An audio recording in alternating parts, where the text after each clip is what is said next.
दोस्तों, बिहार के इस धरती ने कई सारे बाहुबलियों को देखा है, लेकिन आज हम जिस बाहुबली की कहानी आपको सुनाने जा रहे हैं वैसे बाहुबली बिहार ही क्या पूरे देश ने नहीं देखा है। बिहार की राजनीति का मतलब सिर्फ सत्ता नहीं, यहाँ पर गोलियों की आवाज भी उतनी ही तेज होती है जितनी चुनावी नारों की।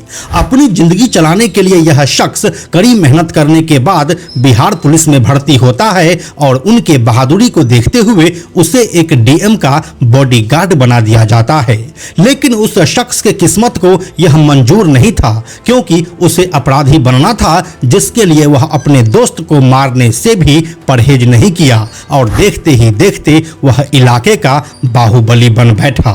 वह खुद सत्ता का सुख तो नहीं भोग सका, लेकिन अपनी छत्र छाया में अपनी पत्नी, बेटे और भाई को सत्ता का सुख जरूर दे दिया।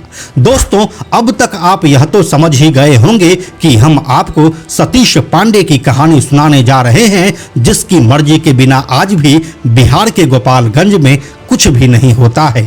तो कहां से शुरू हुआ यह पूरा खेल और क्या है बाहुबली सतीश पांडे की असली कहानी, साथ में उनकी शहाबुद्दीन से क्या रंजिश रही है और इसमें किसकी जीत हुई थी, आइए आपको बताते हैं पूरी कहानी आज के इस वीडियो में। हेलो एंड नमस्कार, मेरा नाम है प्रशांत और आप देख रहे हैं बेजोड़जोरा.com का यूट्यूब चैनल। दोस्तों, सतीश पांडे का जन्म बिहार के गोपालगंज जिले के हथुआ थाना क्षेत्र के नया गांव तुलसिया में हुआ था। एक औसत परिवार से आने वाले सतीश पांडे पढ़ाई के साथ पहलवानी भी करते थे। इसी दौरान उसे किसी ने सलाह दिया कि जब तुम पहलवानी कर ही रहे हो तो पुलिस में भर्ती क्यों नहीं हो जाते। यह बात सतीश पांडे को अच्छी लग गई और वो कड़ी मेहनत करने के बाद बिहार पुलिस में भर्ती हो गया। उसका शरीर पहलवान वाला था ही, इसीलिए उसे जनरल ड्यूटी से हटाकर सिवान जिले के जिलाधिकारी यानी कि डीएम का बॉडीगार्ड बना दिया गया। अब सतीश पांडे की जिंदगी अच्छी गुजरने लगी थी। सरकारी नौकरी थी और किसी बात की टेंशन भी नहीं थी। ऊपर से जिले के डीएम के बॉडीगार्ड के रूप में काम करने से उसका रुतबा भी बढ़ने लगा था। लेकिन वक्त को शायद यह मंजूर नहीं था।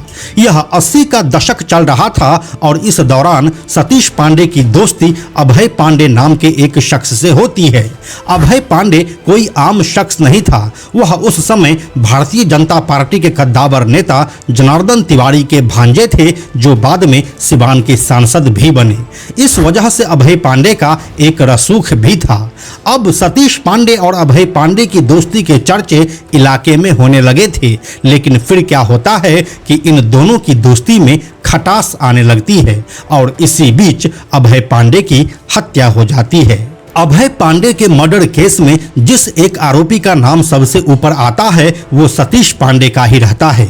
इसलिए अब सतीश पांडे को अपनी बिहार पुलिस की नौकरी से हाथ धोना पड़ता है और वो अब पूरी तरह से अपराध की दुनिया में शिफ्ट कर जाते हैं।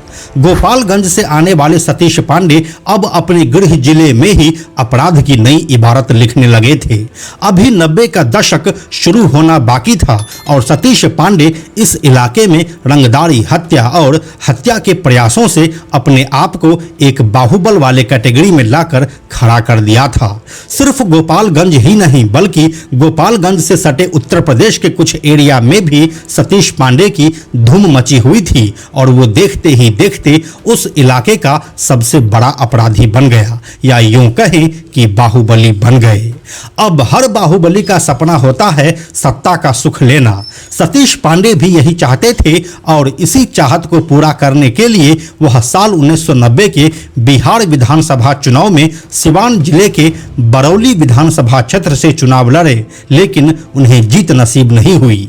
लेकिन वह हिम्मत नहीं हारे और साल 1995 के बिहार विधानसभा चुनाव में इसी सीट से वह दोबारा लड़े, लेकिन जीत का तिलक उन्हें इस बार भी नहीं लगा।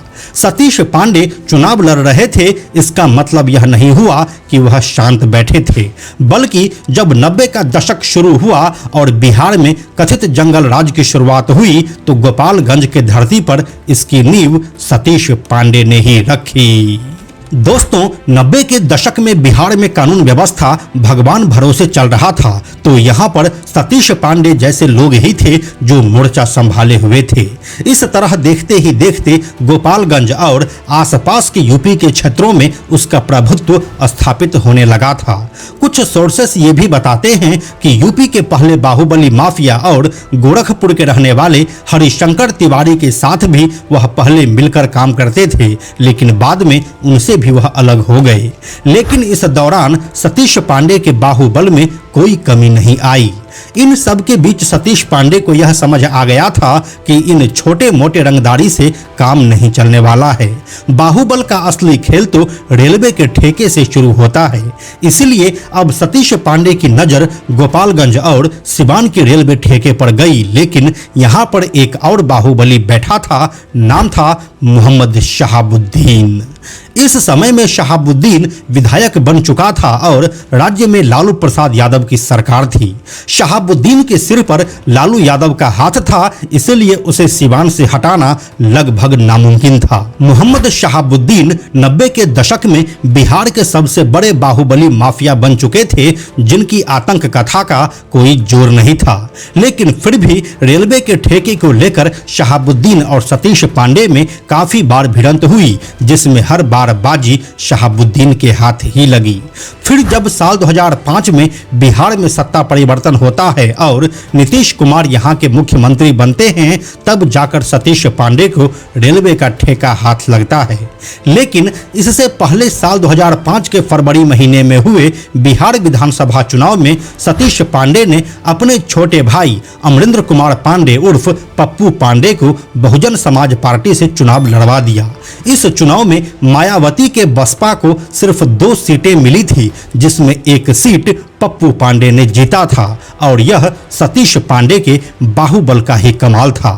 खैर, इस बार बिहार में किसी भी पार्टी की सरकार नहीं बन सकी और अक्टूबर 2005 के चुनाव में अमरेंद्र कुमार पांडे उर्फ पप्पू पांडे को जदयू से टिकट मिल जाता है। इस बार बिहार में नीतीश कुमार की लहर तो थी ही, लेकिन सतीश पांडे का बाहुबल भी खूब काम आया और अमरेंद्र कुमार पांडे लगातार दूसरी बार विधायक बने। उस समय से लेकर अभी तक कुचायकोट विधानसभा सीट से वह लगातार जदयू के टिकट पर जीतते आ रहे हैं। इसके बाद सतीश पांडे ने साल 2006 में अपनी पत्नी उर्मिला पांडे को गोपालगंज जिला परिषद का अध्यक्ष बनवाया और साल 2016 में अपने बेटे मुकेश पांडे को। सतीश पांडे खुद तो सत्ता का सुख नहीं भोग सके, लेकिन अपने प्रभुत्व का इस्तेमाल करके वह अपने पूरे परिवार को ही राजनीति में शिफ्ट कर दिया। दोस्तों, साल 1998 में बिहार में राजद नेता ब्रिज बिहारी प्रसाद का एक हाई प्रोफाइल मर्डर हुआ था, जिसमें भी सतीश पांडे का नाम सामने आया। फिर आगे चलकर साल 2020 में गोपालगंज में ट्रिपल मर्डर हुआ, उसमें भी सतीश पांडे आरोपी बने। एक समय में बिहार और यूपी के पुलिस के लिए सरदर्द बने सतीश पांडे के ऊपर 100 के करीब आपराधिक मुकदमे दर्ज हैं, जिसमें रंगदारी, हत्या और हत्या की कोशिश जैसे अपराध शामिल है। इन सभी मामलों में सतीश पांडे को कई बार जेल भी जाना पड़ा है, लेकिन अभी के समय में जब हम यह कहानी आपको सुना रहे हैं, वह जमानत पर बाहर है और आने वाले बिहार विधानसभा चुनाव 2025 में वह अपने बेटे मुकेश पांडे को बिहार की राजनीति में लॉन्च करने का प्लान बना रहे हैं। अब इसके लिए अमरेंद्र कुमार पांडे उर्फ पप्पू पांडे अपनी सीट की कुर्बानी देंगे या मुकेश पांडे के लिए कोई नई जमीन तैयार की जाएगी, यह तो आने वाला समय ही बताएगा। जो सतीश पांडे की बात कर रहे हैं, तो सतीश पांडे का मैंने आपराधिक इतिहास मंगाया। ये वो सतीश पांडे हैं जो 45 केसों में इनका नाम है। अभी ये वांटेड नहीं है किसी केस में, सब में बेल ले लिए, वो अलग बात है, मुकदमे कोर्ट में अलग बात है। लेकिन ये सतीश पांडे पर 45 केस हैं और केस चोरी के हैं, डकैती के हैं, आमसे के हैं, हत्या के हैं, हत्या के प्रयास करने के हैं, अपहरण के हैं। तो सतीश पांडे अपराधी हैं। तो दोस्तों, यही थी बिहार के गोपालगंज के माफिया और बाहुबली सतीश पांडे की पूरी कहानी। इस कहानी के बारे में अपनी राय आप हमें कमेंट में लिखकर जरूर बताइए। हम जल्दी मिलते हैं आपसे एक नए कहानी के साथ। दोस्तों, YouTube हमारी वीडियोज की रीच को आगे नहीं बढ़ा रहा है, इसलिए हमें आर्थिक समस्या का सामना करना पड़ रहा है। अगर आपको बेजोड़ जोड़ा के वीडियोज से कुछ अच्छा जानने और सीखने को मिलता है तो कृपया हमें आर्थिक सहायता दें, जिससे कि यह जानकारी आपको आगे भी मिलता रहे।